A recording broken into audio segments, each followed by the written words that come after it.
At the end of this section, you should be able to explain the operational structure of airports, specifically elements of airside and landside operations.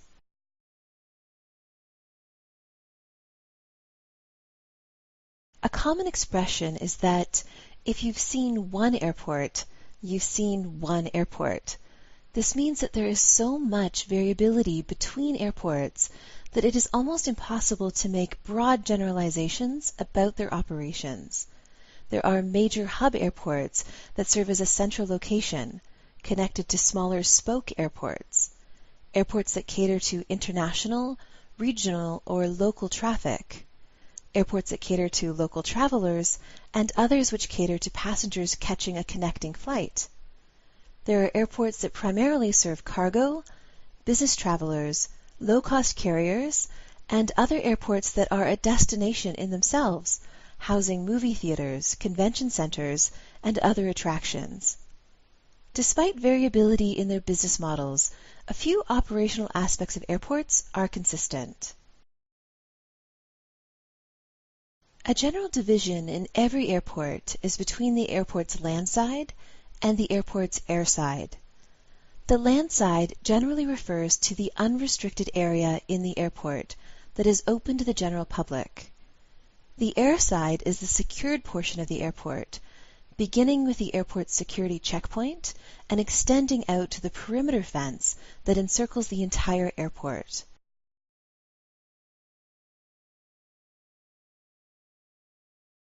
The land side of the airport must be strategically designed to consider security and regulatory requirements, passenger flow into the terminal, clear signage, minimal walking distances, and other considerations. Click the red slider and drag back and forth for examples.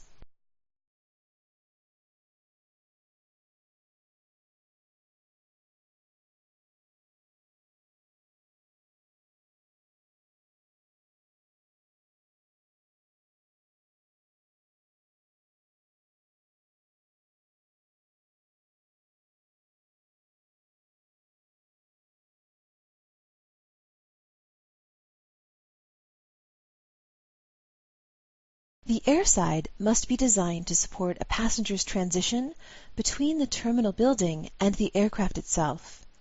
It includes the secured part of the terminal building, gates, the apron, aircraft movement areas, the control tower, hangars, and other buildings. The primary activity is the landing and taking off of aircraft, but a complex support network of vehicles, pedestrians, and machinery facilitate this process. Click the red slider and drag back and forth for examples.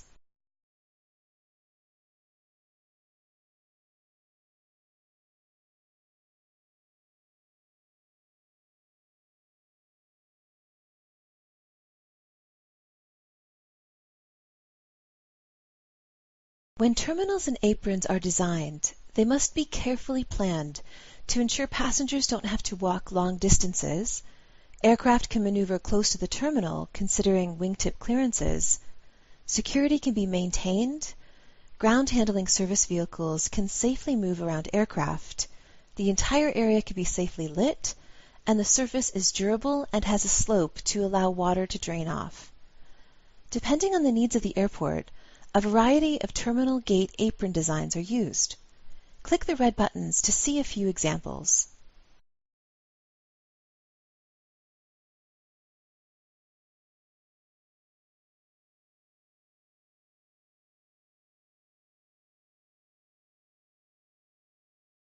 When an aircraft taxis to a gate and connects to the terminal with a jet bridge to unload passengers, a variety of ground handling services are carried out on the aircraft. Ground handling services are sometimes provided by an airport, an airline, or they may be provided by a contracted independent company. Click the image to learn more.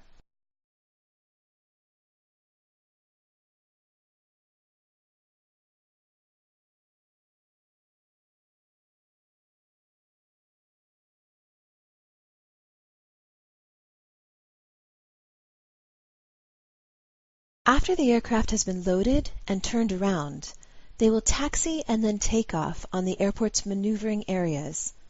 These include the series of interconnected runways and taxiways at the airport. Annex 14 outlines many specifications related to runways and taxiways. Click the More Details button to learn about some of these specifications.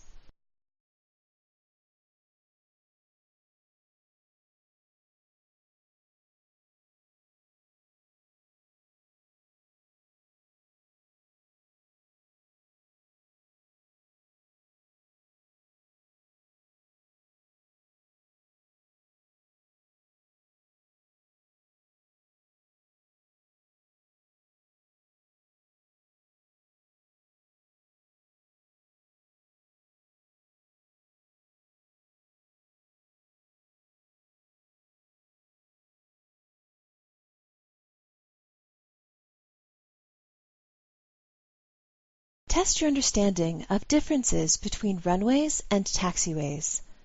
Move the 4 center circles over the corresponding blue circle, either runway or taxiway.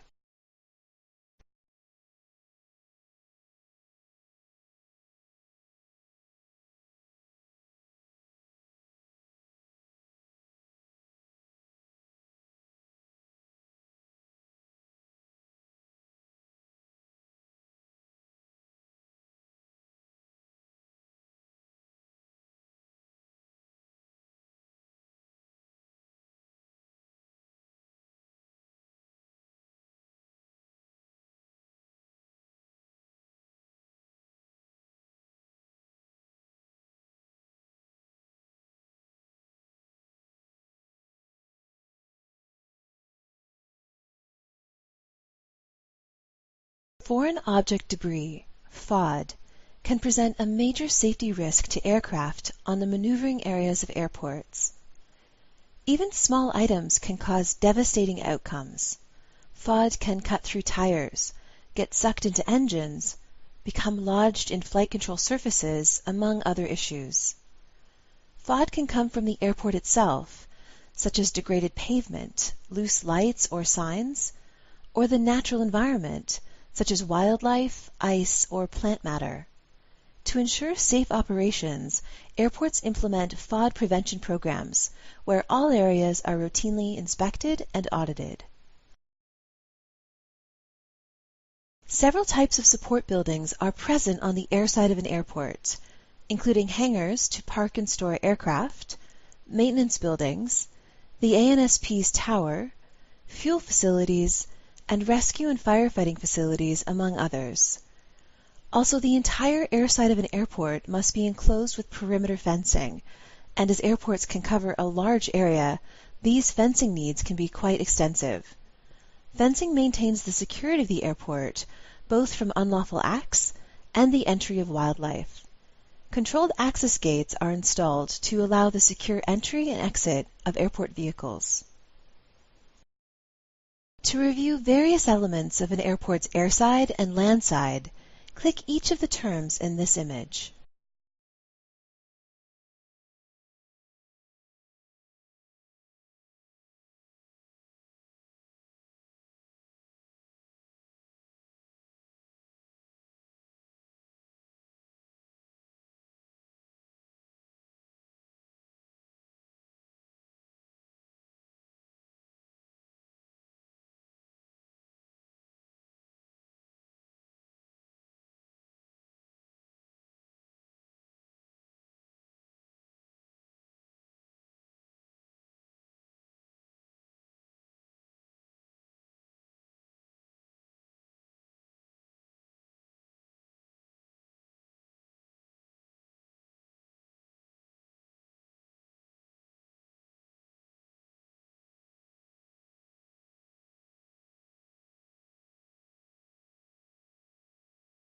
To manage airport operations, an airport's team is often composed of the following groups.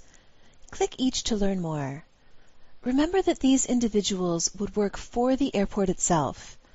A large number of other employees work at the airport, employed by separate agencies that are based at the airport.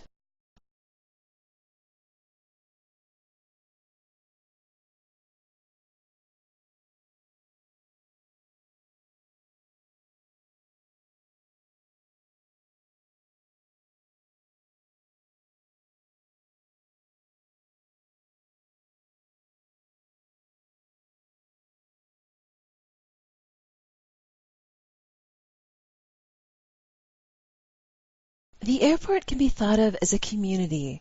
Some employees work for the airport itself, as already discussed, while many who work at the airport are employed by other agencies. Scroll the red cursor to learn more.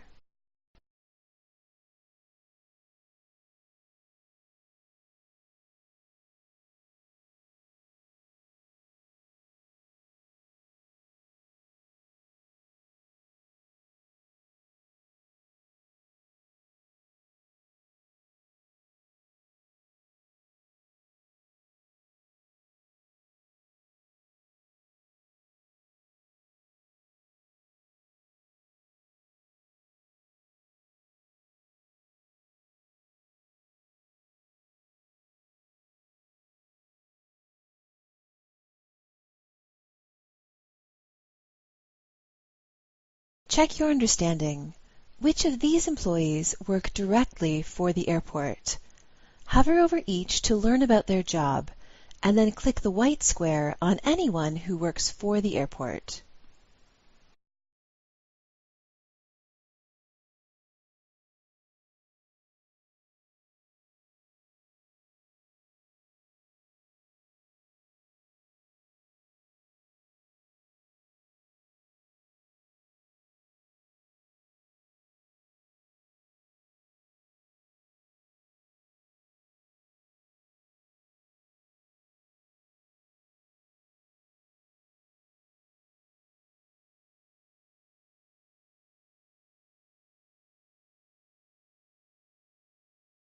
The goal of this lesson was to explain the operational structure of airports, specifically elements of airside and landside operations. Click the Return to Menu button and continue with Section 3 of this module.